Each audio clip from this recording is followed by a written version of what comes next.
कहानी पाप किसका बाप की। एक गांव में गिरधारी लाल नाम का गुजर रहता था। गोपालन उसका परंपरागत धंधा था। गायें पालने और दूध बेचने का यह कार्य पीढ़ियों से चला आ रहा था। न अधिक लाभ न अधिक हानि। जरूरतमंद लोग गिरधारी के पास आते और दूध ले जाते। वह सवेरे जल्दी ही अपनी गौशाला के बाहर एक तख्ते पर दूध की बाल्टी लेकर बैठ जाता और ग्राहकों को दूध देना आरंभ कर देता। उसके लड़के व पत्नी दूध दूहकर लाते और खाली हो रही बाल्टी में उंडेलते जाते। गिरधारी लाल प्रायः अपने परिवार वालों से कहता था कि दूध में कभी पानी मत मिलाना, पानी मिलाकर दूध बेचना पाप है। ग्राहक पूरे पैसे देकर दूध ले जाता है। वह दूध में बच्चों, बीमारों और शरीर से लाचार वृद्धों के काम आता है। दूध में पानी मिलाकर देना धोखा है। भगवान ऐसा करने वालों को क्षमा नहीं करता आदि। गिरधारी के इस कथन का उसके साथ रहने वाले दोनों लड़के राम और श्याम बहुत मान देते थे और वे कभी भी दूध में मिलावट नहीं करते थे। गिरधारी का बड़ा लड़का मघाराम अपने पिता के इस सिद्धांत से सहमत नहीं था। इस कारण वह अलग रहता था। वह अपना धंधा भी अलग करता था। वह घर घर जाकर दूध बेचता था, अतः बहुत आसानी से मिलावट कर सकता था। पोल खुलने का भी उसे किसी तरह का भय नहीं था। मिलावट करके दूध बेचना उसका नित्य का काम था। अगर कोई उसे सामने दूहकर देने की बात कहता तो वह कुछ न कुछ बहाना बनाकर टाल देता था। ऐसे में वह कहता, मेरी गायें चमक जाती हैं, दूसरों के सामने दूध नहीं देती या कम देती हैं। एक दिन मघाराम को अपने एक संबंधी हरिजी के यहाँ ज्यादा दूध बेचना था।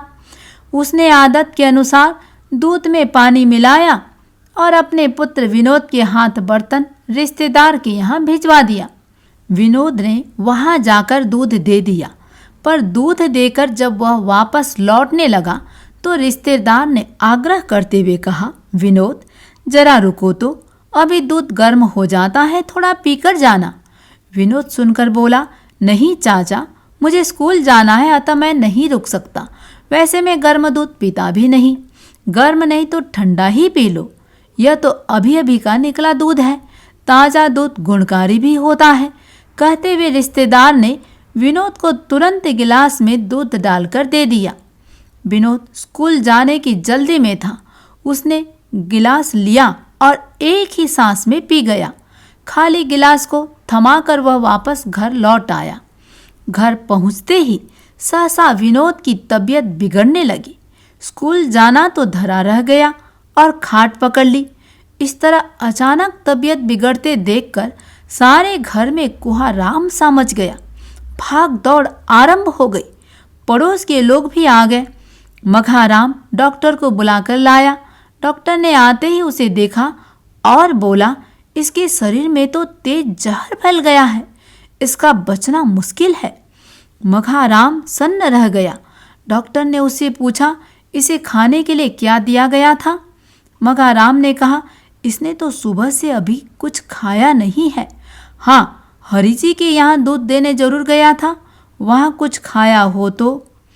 तभी हरिजी बोल उठे, मेरे यहाँ तो इसने केवल दूध पिया था, इसको जल्दी थी इसलिए मैंने कच्चा ही शक्कर मिलाकर पिलाया था। दूध की बात सुनकर मघाराम बोला, वह तो मैंने ही आपके यहाँ भेजा था। मघाराम की बात सुनकर डॉक्टर ने हरि से जोर से बोला, दौड़ कर जाओ और वह दूध वापस लाओ, उसको पीने वाला कोई नहीं बचेगा। मघाराम का रिश्तेदार हरि बुरी तरह घबरा गया। वह दौड़ता हुआ अपने घर गया और दूध वापस ले आया। गनीमत थी तब तक किसी ने भी वह दूध काम में नहीं लिया था। डॉक्टर ने दूध की परीक्षा की और बोला, इसमें भयंकर जहर मिला है, तुमने इसमें क्या मिलाया था?